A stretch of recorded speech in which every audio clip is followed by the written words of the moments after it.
Hey folks, I'm Chris and I'm your Commander Mechanic.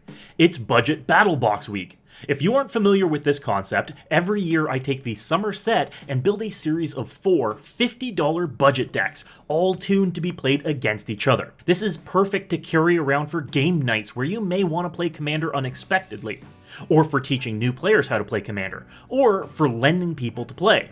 Not only that, but it shows off just how good a budget brew can really be.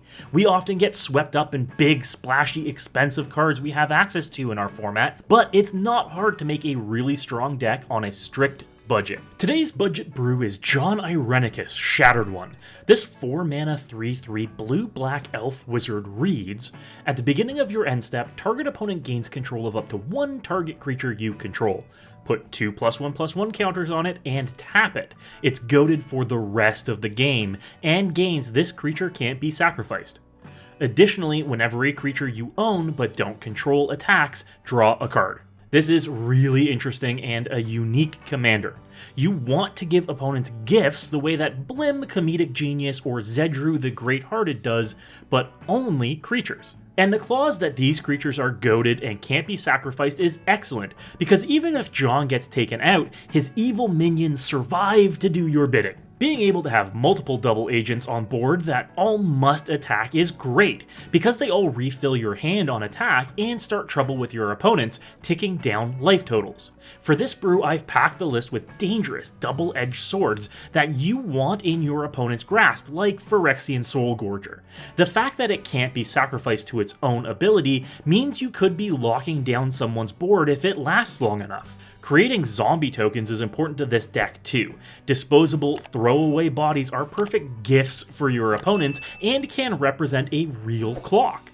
If you want to check out the full list, you can click on the link in the description to my sponsor, Moxfield. Moxfield is the best deck building platform in the world, and was really essential in helping me put together this year's budget battle box. Filtering by card prices and having a running total deck cost makes it really easy to stay on budget, and makes additions or cuts using integrated Scryfall search. Be sure to follow my Moxfield profile for new brews each week. This deck is very much a creature control deck, looking to get rid of opponents' threats while giving them gifts to find ways to deal with. These gifts range from small unblockable attackers like Changeling Outcast, Slitherblade, or Tormented Soul, which, when given out, are almost guaranteed 3 damage and can get you a card a turn. Making opponents attack each other and drawing you cards is perfect for sowing the seeds of chaos. And we range up to trap cards to donate to opponents as well, like Flesh Reaver or Steel Golem or Greater Harvester, creatures with big downsides that they must smash into each other, doing as much harm to themselves as they do to each other. And in a pinch, you can use those same creatures to help yourself out too. A Grinning Demon or Grid Monitor aren't bad bodies as long as you can deal with the drawbacks to get those last few points of damage through. My favorite of these creatures is Abyssal Persecutor. You can give it to an opponent early to deal some massive damage, or in Heads Up, you can give it to the last opponent standing so that you don't lose the game. They'll have to find some sort of removal to deal with it, or you'll quickly overtake them. The other kind of creature we're looking to hand out are zombie tokens. With Jadar, Ghoulcaller of Nephalia, Death Tyrant, or Zombie Infestation, you can be handing out undead minions to opponents to crash into each other. The decayed zombies that Jadar makes would normally sacrifice themselves after attacking, but thanks to Jon tacking on a can't be sacrificed clause to them, they aren't going anywhere. The clause to not let creatures be sacrificed works to our advantage as well if we can lean on removal that makes opponents choose creatures they can sacrifice. Vona's Hunger is awesome here, as half the creatures they need to choose to sacrifice can't include the ones you've given them. If you've gifted them a few, it eats further into their own armies. And Siphon Flesh is an edict effect that makes us more and more zombie tokens, and ensures opponents can't choose what we've given them either.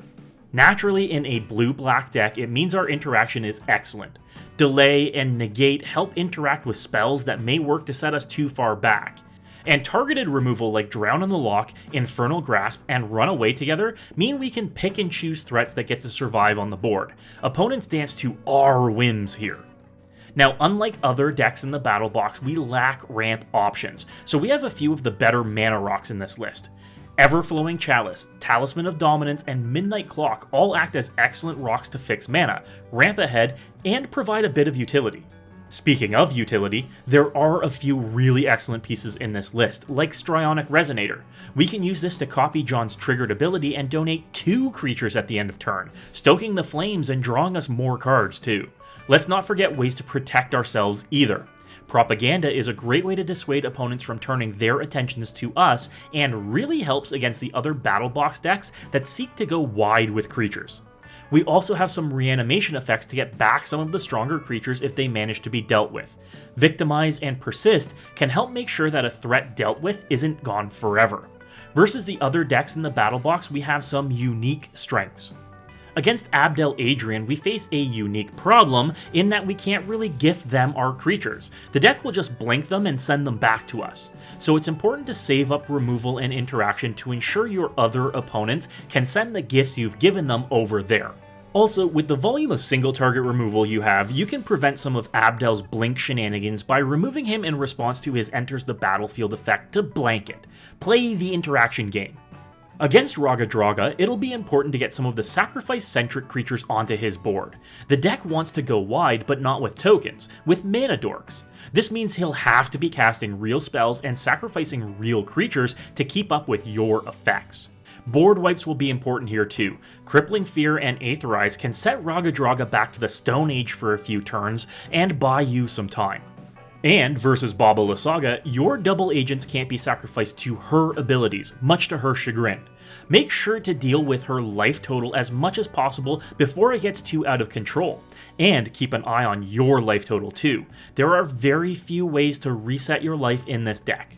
You've got quite a few ways to ensure her value engine doesn't come online though. Gifting a grid monitor or steel golem to Baba can do a lot to shut down her replenishing of resources. Lastly, for the upgrade, there are quite a few nasty creatures that just couldn't fit into the budget that would be great for pushing this deck to the next level. Rotting Regisaur, Hellcarver Demon, and Phyrexian Negator are all amazing gifts to be giving opponents, and could soft lock them out of the game. If that's what you're going for, these would be great additions. There are some better board wipes we could be including too, like Toxic Deluge or Damnation. If you simply want to do away with everything and start over, this is how you do it. And while it's not needed, I'd love to add some Lightning Greaves to the list. Protecting Jon is something you'll need to do, and the boots make it so that no one lays a finger on your commander. This is absolutely a deck that does great things at $50, but could easily be a $500 deck. Tutors, expensive counter magic, pricey lands, but this list shows that they aren't necessary to make a powerful deck. Let me know what you think of this list in the comments below and what you would do with your build. And remember to stay tuned all week for the rest of the battle box. Hit that like button, subscribe, and as always, good luck and have fun.